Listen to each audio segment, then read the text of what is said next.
the 18 WJTS News. I'm Charlotte Olson. Officials with the city of Huntingburg say that a water main leak that was discovered along Maple Street in Huntingburg this morning has been resolved and that the leak has officially been repaired. Now, once again, a note to Huntingburg residents. Officials with the city of Huntingburg say that this water main leak was discovered along Maple Street in Huntingburg and then has been resolved and that leak has been repaired. If you do have additional information on the situation, you can call the City Hall at 812-683-2211.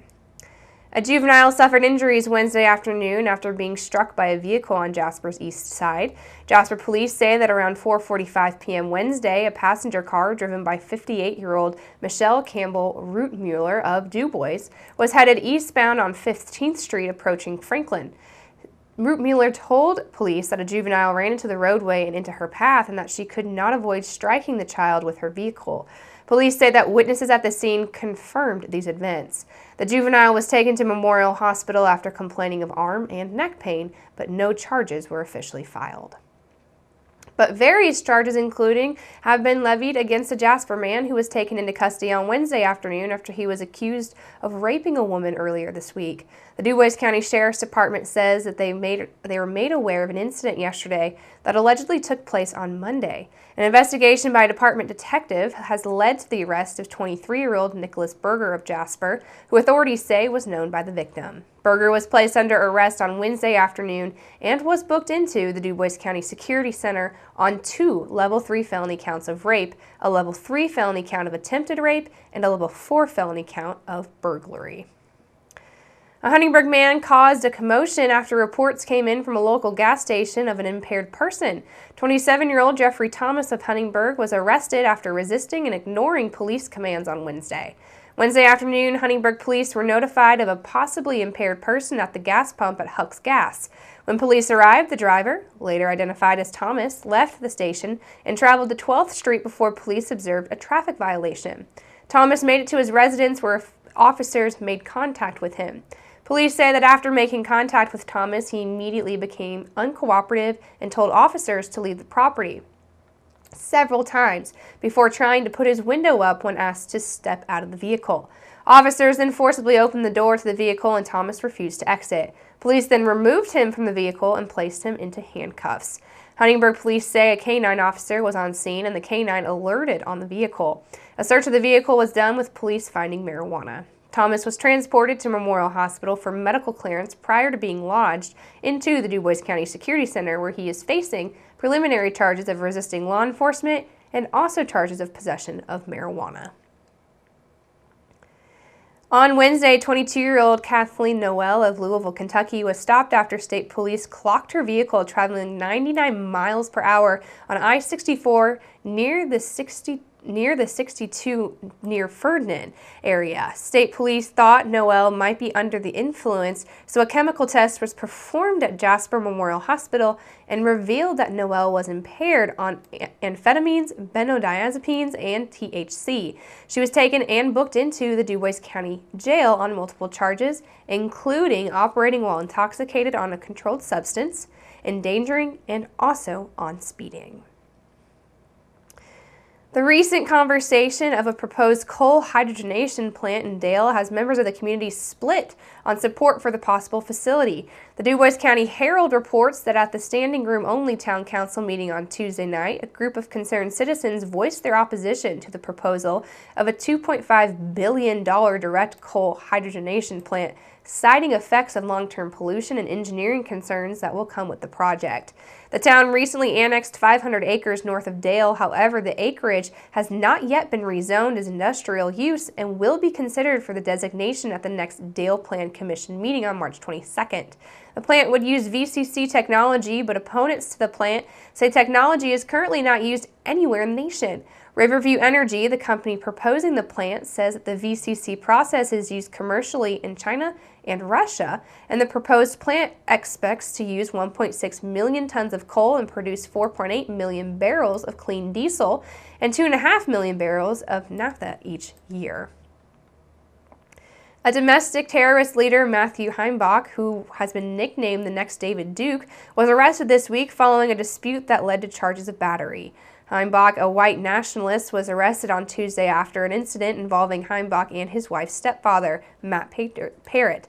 The alleged assault occurred at a Paoli property where Heimbach and other members of the Traditionalist Worker Party, a hate group as identified by the Southern Poverty Law Center, live.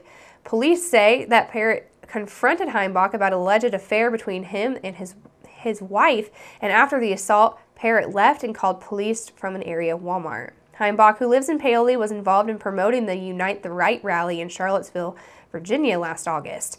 Parrott helped Heimbach form the Traditionalist Worker Party, and Heimbach faces a felony count of domestic battery and a misdemeanor charge of battery.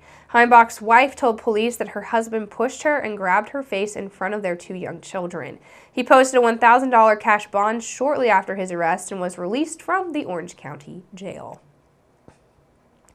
The Indiana General Assembly continues to fight the opioid epidemic facing the state using a 3-pronged approach of prevention, treatment, and enforcement. District 47 State Senator Aaron Houchin says some of the bills brought forth this session to help put an end to the drug abuse in the state include Senate Bill 221, which Houchin authored, and the bill would require all prescribers of controlled substances to register with Indiana's prescription drug monitoring system and search a patient's prescription history prior to writing a prescription for an opioid or benzodiazepine.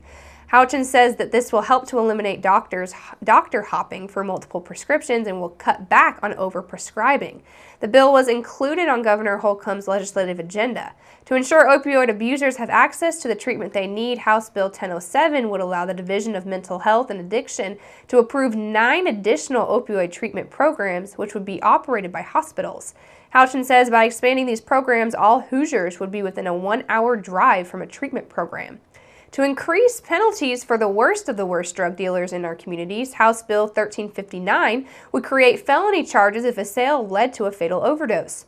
Houchin has introduced legislation on this topic and is a Senate sponsor of the bill. If signed into law, the bill hopes will help curb the drug abuse problem in our community and state. This session, Houchin supported a bill that would increase education benefits for veterans who are students. It recently passed in the Senate by a vote of 48-0.